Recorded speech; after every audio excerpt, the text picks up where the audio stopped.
Hello, everyone, and inside today's Locked On Canadiens, the Laval Rocket season has come to an end. The Memorial Cup is right around the corner, and did Kent Hughes fleece Joe Sakic at the trade deadline? All that and more inside today's show. For Locked On Canadiens, your daily podcast on the Montreal Canadiens, part of the Locked On Podcast Network, your team every day.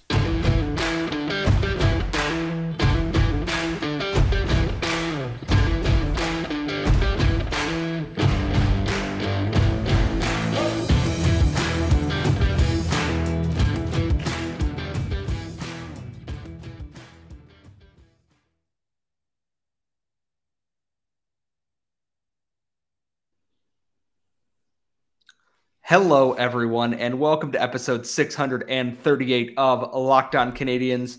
Every day in your feed on YouTube. Thank you so much for subscribing and following along. Please make us your first listen of the day every single day. I am one of your hosts. I am Scott Metla. I am currently very sad, and we will get to that and why in a moment. But I am joined, as always, by my fantastic co-host, the active stick, Laura Saba, who puts up with all manner of my nonsense. Laura, how are you doing on what is all of a sudden a very, very hot Wednesday, at least here in Buffalo and in Western New York anyways? It's really hot here too. I don't know if you're watching on YouTube. I don't know if anyone's noticed, but my hair is getting increasingly insane by the day. This is the summer. It's humid. It doesn't feel like there's hockey to look forward to, but there's a ton of hockey to look forward to, and like even Habs hockey to look forward to. Yes, the Memorial Cup is right around the corner, and we will get into that in our second segment as the OHL game winds down a little bit. We're waiting for a final score on that. But we're going to shift things to the actual last professional wing of the Montreal Canadiens franchise. The Laval Rocket lost 4-0 in Game 7 against the Springfield Thunderbirds tonight. And I would be lying to you if I said I'm not extremely disappointed. It was one of those games that you can tell that the playoffs eventually, their legs are burnt out. They're tired. This team's been injured and beat up. And eventually that gas tank just kind of runs out a little bit there. They're missing Jesse Alonen. Nate Schnarr wasn't playing. Matthias Norlinder's still out with a concussion. They didn't play Joshua Waugh. They went with 11-7 again because it had worked in the playoffs. And having gotten this far, it's very hard for me to fully question the coaches a choice made. Wow. The choices a coach made. Let me get that phrase right there. And it's tough. It sucks. It wasn't a nasty game once the score got out of hand. Springfield just kind of sat back. It just wasn't the Rockets' night. And if you needed any reason to know why it wasn't the Rockets' night, they were shut out by Charlie Lindgren, and the game-winning goal was scored by Matthew Pekka.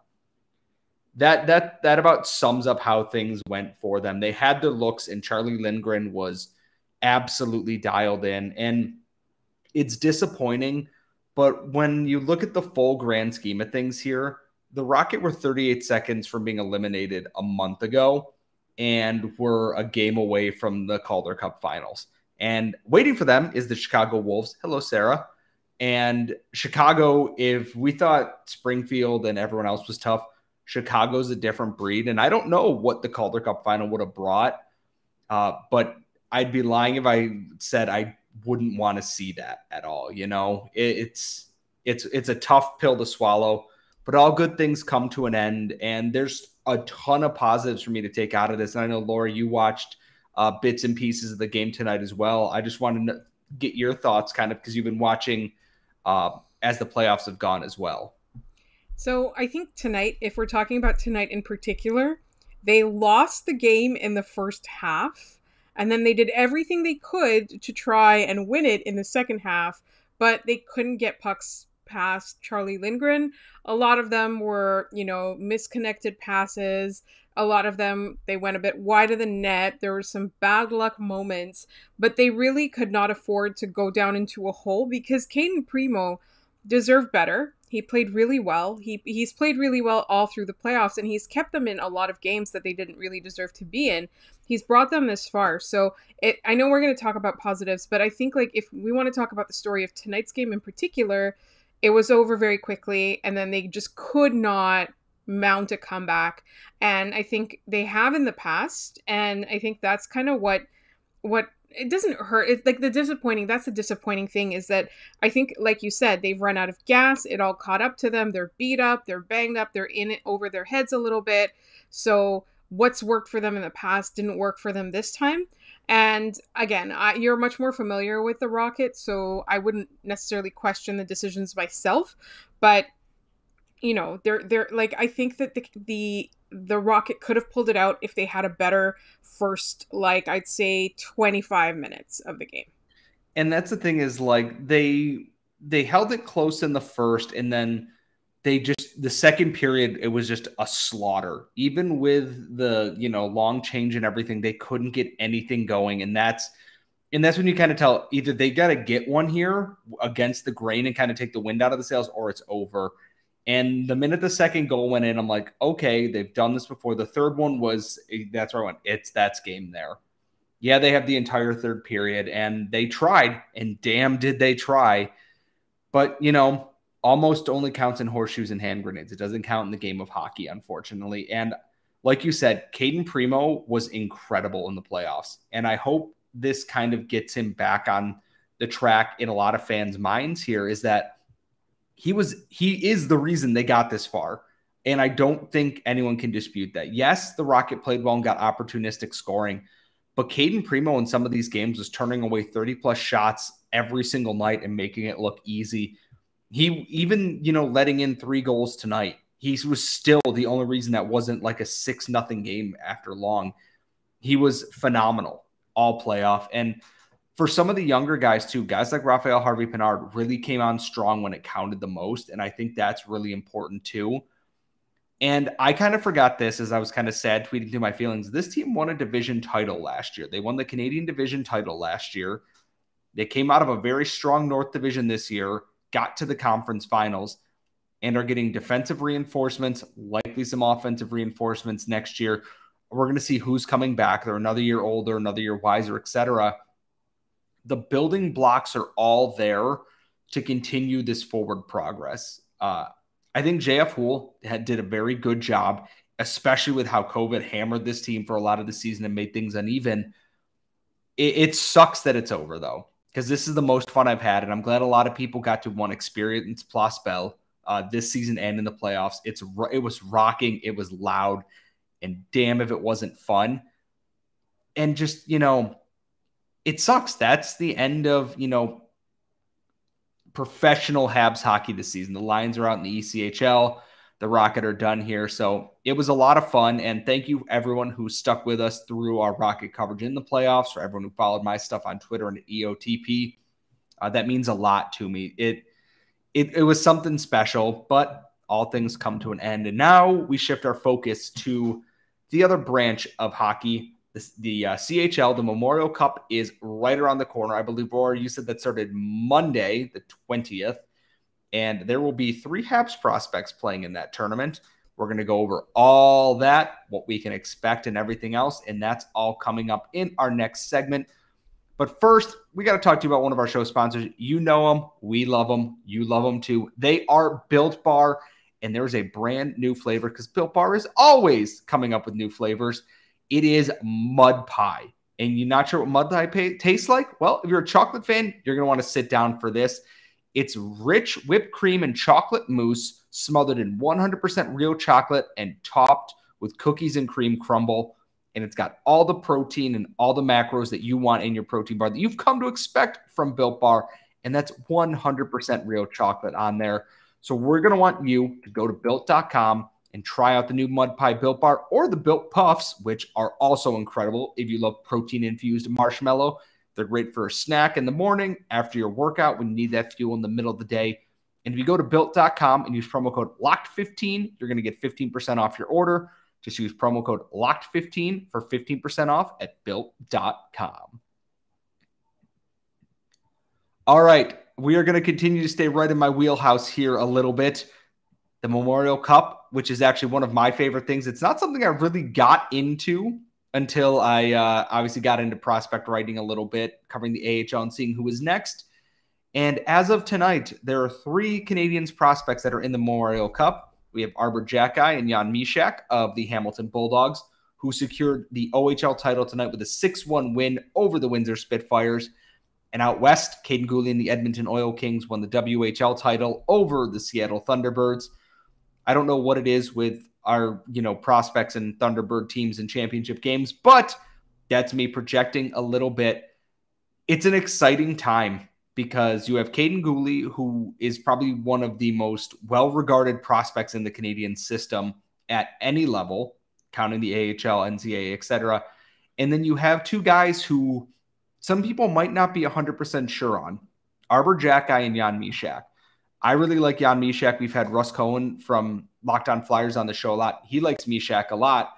And then you have Arber Xhekaj, who has endeared himself to the fan base by being just a total Sheldon Surrey type throwback. He's mean, he fights, he loves to throw physical hits sometimes when he shouldn't.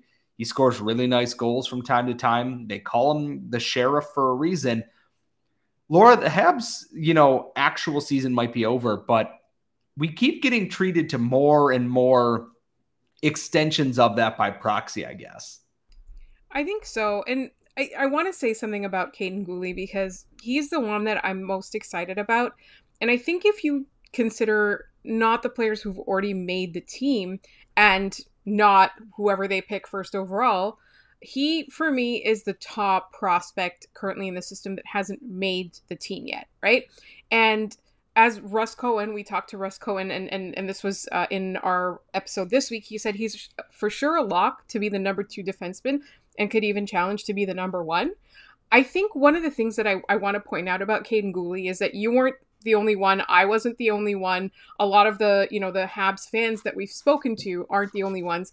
When that pick was made, we were like, all right, great, but and then, increasingly we started warming to him.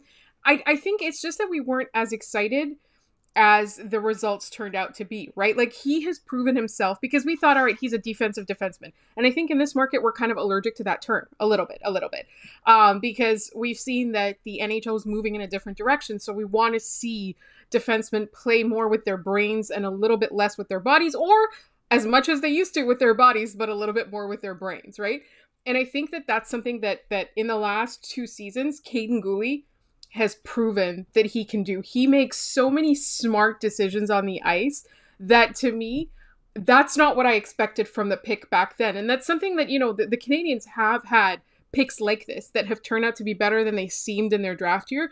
And I'm just so excited for this guy. I'm so excited for his development. And I'm also really glad about what they did with him, right? Because at the beginning of the season, people were like, well, there's no Shea Weber, let's rush this guy. I'm so glad that didn't happen because he has had a chance to mature his game and turn it into something that we want to see. And so next week we have one person who gets a chance to watch him very regularly to come on and talk about not just the Memorial Cup and the Oil Kings, but particularly Kaiden Guhle. And then we're going to talk to somebody else, hopefully the following week, but potentially next week as well, about Kaiden Guhle. So I'm so excited to talk about him. And now I feel like I've monopolized all this time talking about Kaiden Guhle, and there's 2 more prospects that we want to talk about. I think Jan Mysak is kind of one of your pet favorites, Scott. Yes, but also I'm going to monopolize some of this time to talk about Kaiden Guhle too, because the thing about Guhle was when he was picked, there were other players on that board that I really liked. Maverick Bourque, Hendrix Lapierre, and some other names that were higher octane, because at that time I looked at the Canadiens and went, they need offensive pieces. And they still do need offensive pieces. But later in that draft, they, grabbed some pieces here and there that are still in the NCAA ranks and going through that. But I look at this and I go, he's turned into such a oiled machine on the ice there. He covers his space so well. He steps up for big hits a lot, but he doesn't do so at the expense of taking himself out of position. If he judges the play and he doesn't think it's worth it, he's just going to shut you down with a stick check and ride you off into the boards. He's not going to step up and hit you. The offense is never going to be a big thing. That was never what Kaiden Guhle's game was about, but the way he reads plays, and he's going to need an adjustment to the professional level. That's how things work. It's refreshing almost. It's not high risk. It's not high reward. It's just smart. He's a very smart player. And I think that's really important, is that the way he reads and takes care of things is is what you want in a professional. It's very Jordan Harris-like. It's almost monotonous and the easy makes simple plays look, and that's a good thing. And yes, I do love Jan Mysak a lot. I got to watch him a little bit with the Rocket where he kind of struggled with the AHL game for a little bit, but he should be there next season, barring him having a breakout and making the Canadiens, which stranger things have happened. But I think he's a really good replacement for some of the vets that are likely to leave in this offseason here. And it's going to be a good chance for JF Houle to get some of these young guys in the lineup here. And as for Arber Xhekaj, I have one big concern with him. I think he's matured in terms of the way he reads and plays the game. He's nasty. He's professionally nasty. Like if he wasn't doing hockey, he'd be a nightclub bouncer just beating up fools because that's what he does. And I know a lot of people were like, I hope, maybe Hamilton will lose and they can get Xhekaj into the lineup against Springfield and let him go. My biggest concern is, and we saw this with Jared Tenorti, is that they thought they had to fight all the time to keep a lineup place. And here's the thing is, if you want to fight, that's fine. It's not my cup of tea. But if you have value beyond that in your game, and I think Xhekaj does, he's aggressive defensively and he makes mistakes. He's young. He's going to. But I worry about him shoehorning himself into becoming some kind of enforcer that the team doesn't need him to be. He has offensive talent. He's shown that time and time again. And he's a pretty solid defenseman. He has some, wrinkles that he has to iron out at the professional level. But I do worry that he's going to go the wrong way here the minute that he can just throw the gloves off and anyone challenges him, because he's always willing to go for a scrap. And sometimes you just got to say no. And I know that you love to fight people, but sometimes just turn the other cheek, man, and let them go. Let them get mad and play your game. You got to learn that at the professional level very quickly, or everyone's going to be under your skin all the time. Yeah, I think the important thing to remember too is that, like, I feel like a league like the CHL, for example, or the AHL is where you see things a lot more. Like in the NHL, the longer we've watched it, the fewer fights you see, but it doesn't mean that you can't play tough. It doesn't mean that there's no room for your toughness. It doesn't mean you can't be bruising if you don't fight. You can be really hard to play against and not have to drop the gloves all the time, right? You can get in people's faces. You can really make life hard for some of the skill players on the ice without having to drop gloves. And I think that that's what he has to kind of do, because, and I know, some people like fighting. For me, I used to love fighting. I don't anymore for very many reasons, including, brain trauma that happens. I've kind of learned to live without it. And I think he kind of has to learn to live without it as well. Just because I think that, like you said, like he could be effective against opponents if he plays smarter, but playing smart doesn't mean you aren't physical. It doesn't mean you aren't tough. It doesn't mean you aren't bruising. And I think Joel Edmondson, I'm not saying that Arber Xhekaj will become Joel Edmondson, but look at Edmondson. He's about as nasty as they can come, but he picks his spots. Whereas someone like Ben Sherratt sometimes tends to, just kind of lose it and go, and it is a detriment to his game. Edmondson kind of waits, and then he exacts his revenge there. We'll obviously do our best to keep everyone updated as the Memorial Cup goes on. We're hoping to see any one of these prospects lift that trophy. We'll see what it is. And it's exciting. We're getting closer and closer to draft day. Yes, the Rocket season's over. Yes, the Habs season is over. The Lions season is over. Most of the other teams are eliminated. There's still good news on the horizon. Draft is less than a month away. But speaking of the Habs, and I'm going to tie this into the Canadiens because I'm going to steal this from the Leafs. Artturi Lehkonen scored a 5-on-3 power play goal in the current Colorado-Tampa Bay game that's going on while we record this. Did you know that Kent Hughes might have fleeced Joe Sakic at the trade deadline? We're going to get into that in an article from Pierre LeBrun, all coming up next. All right, so I saved this for last because it has two main components I wanted to talk about here. Us loving Artturi Lehkonen and a rookie GM finessing one of the most well-regarded GMs in the NHL right now. Pierre LeBrun, and I believe this was in The Athletic. Am I correct, Laura? Yeah, it was in The Athletic, and I do encourage people to read it because when I read it twice because I had so many feelings from it. The story goes is that as the trade deadline ramped up, is that Joe Sakic was continually asking Kent Hughes for Arturi Lehkonen, and he only wanted to offer a second-round pick. And Kent Hughes kept saying, nope, not enough. I'm going to hold on to him then.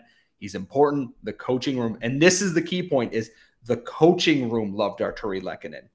Not just the team, the coaches. And that goes along with everything that we on this show have known about Arturi Lehkonen, is that he's a team player. He's a good soldier. He does everything you ask of him and then some. And even if he's underappreciated, he is that guy. And Kent Hughes just kept holding, he's holding our little Finnish child, who's now an adult, close, saying, nope, not enough. And then Hughes decided to start counter-offering things to Joe Sakic in that originally the trade was going to be, I believe it was Justin Barron and 1-for-1 for Arturi Lehkonen is what Joe Sakic wanted. Let me correct myself. And apparently the initial name that Kent Hughes asked for made Joe Sakic go, absolutely not. And that leaves me with the thought it was either Bowen Byram or Alex Newhook that Kent Hughes wanted from that. And that's not in the report. That's just us speculating. That's us speculating. Yes, that is speculating. That is my thought, is why Joe Sakic immediately said no. And Bowen Byram would have been incredible. If Kent Hughes pulled that off, they would, as someone in the eyes on the price, like they'd be building his statue outside right now. But they got down to the final, I believe it was like half an hour of the trade deadline. And Joe Sakic and Kent Hughes called him and said, how about a second-round pick in Justin Barron? And eventually Joe Sakic went, fine. Yes. Kent Hughes played the long con and did what he was supposed to. He said he would hold on to Arturi Lehkonen unless he got a deal he wanted. And that's very clearly what he was going to do here. There's a chance that Arturi Lehkonen would still be a Montreal Canadien right now if Joe Sakic hadn't finally just, acquiesced to what Kent Hughes wanted. And we talked about how much Lehkonen meant to the Canadiens.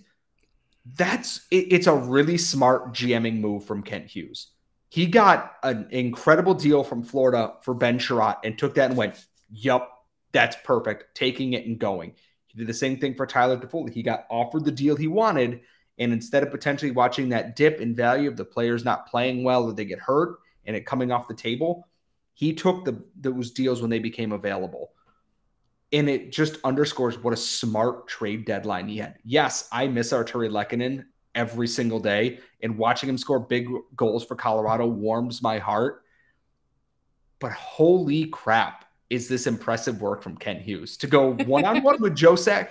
If Marc Bergevin were going one-on-one with Joe Sakic, we'd be terrified. He just incredible work. I know that Justin Barron wasn't able to play a ton, but building for the future and what he did there, just incredible work. And I know I'm talking a lot about here and gushing because I love little nerdy stuff like this, but man, he finessed Joe Sakic. Not many people can say that. There's so many things in that article that I really loved, but another thing that I loved was how devastated the coaching staff was when Brett Kulak was traded. Now, I know a couple of our listeners aren't so convinced, but I think Brett Kulak is that type of guy, just like Arturi Lehkonen, where he's not the superstar on the team. He's not the center on the team, but he does everything that you ask of him. You can play him with very many different people, and he will bring results. He's unassumingly good, right? And I think with Arturi Lehkonen, what we're seeing in the playoffs is that he's being put in positions where he can be the guy. He's not always going to be the guy for you, throughout an 82-game season and an entire playoff run. But he's so versatile that you could throw him on whatever line you want, right? And I think that's the thing, is that the way that the coaching staff felt about these two players is so encouraging, because it's not a situation, and we talk about this so much on this podcast. In fact, it's been a couple of months that we haven't. So let me just bring that up here. So your bottom six, your bottom pairing defensemen, you can have replacement guys or you can have high quality guys, and the teams that succeed are the ones that have the high quality guys in the bottom six. It's not just about who your top three is. It's not just about who your top six is. It's not just about who your first line center is. It's not just about having Andrei Vasilevsky in goal, although today it doesn't look like he looks like someone else today. Don't jinx it. Don't give Tampa any life, because they're going to do the damn thing again, and I don't want to watch it. Right, they're going to do the damn thing. But if you look at the Canadian Stanley Cup run just last year, if you look at their third and fourth line, there were like players like Corey Perry on it. You know what I mean? Like your bottom six has to be top quality and your bottom defensive pairings have to be top quality as well. So the fact that the Canadians are heading in that direction and they appreciate the right things, to me, says a lot. Now, there is, like the Canadians will find their next Arturi Lehkonen.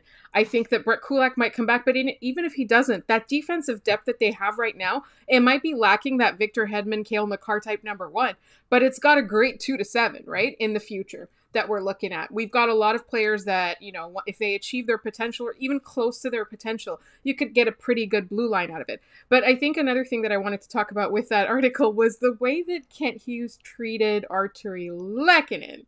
That was an underrated part because there was only a few lines in LeBrun's article. And again, we're not spoiling the whole thing. It's worth reading it. It's great. It's really well done. It's really well reported. But it's a fun read, to be honest. Like, I love those behind the scenes things. But one of the things that Arturi Lehkonen said was that he figured that a trade would not be any of his business, right? But whereas Kent Hughes was keeping him, he was keeping him informed the whole time. He did say that he was unlikely to trade him. He didn't want to trade him, but if he got something that he couldn't say no to, he would. And that's exactly what happened. But not only that, like there's a point where he lets Arturi Lehkonen know that he got traded. And he says, which team do you think you'd want to go to that has the best chance of winning the Stanley Cup? And Arturi Lehkonen responds, Colorado. And so Ken Hughes is like, well, good news. That's where you're going. So this piece is just so good. It's so good. Could you imagine like him asking him that question? Like, where do you think you have the best chance of winning? He goes, Colorado. And he goes, oh, sorry. It's the Leafs. You're going to the Rangers. Sorry. Like, oof. I mean, the Rangers made it pretty far. It was the Leafs that I would have been but we hate Chris Kreider, so no credit for the Rangers whatsoever. So no, not at all. We still don't forgive Chris Kreider. It happened 8 years ago, and 80 years from now, we're still going to be mad about it. But anyway, that happened 8 years ago. Jesus Christ. Yes. Anyways, time has no meaning. And speaking of time, we are going to wrap up the show here a little bit. Tomorrow is our mailbag episode. Laura will be back for this one. If you want to send us mailbag questions, at @LO_Canadians on Twitter, LockedOnCanadians@gmail.com. In the YouTube comments, don't be a jerk, and we'll read your question out. We do go through it to make sure we're not missing anything. If possible, if we do miss one, we're very sorry. There are a lot of comments, and there are a lot of videos every day, and we are both working day jobs. We do our best to make sure we get everything. So please send us those mailbag questions. We will have so much more as we get ready for the weekend. We obviously have our WHL people coming on. I am working at getting someone from Elite Prospects now that their draft guide is out, to come on and talk about the upcoming draft, some QMJHL prospects, and so much more. And remember, if you want to follow the show, that is at @LO_Canadians on Twitter, Locked On Canadians on YouTube. If you are watching us, you can follow Laura at The Active Stick. Follow myself at Scott Matla. And when you're done checking us out, please check out Locked On NHL, where all our local experts have all the news and stuff that you need surrounding the NHL as they continue to march towards the Stanley Cup. Thank y'all. We'll see y'all next time.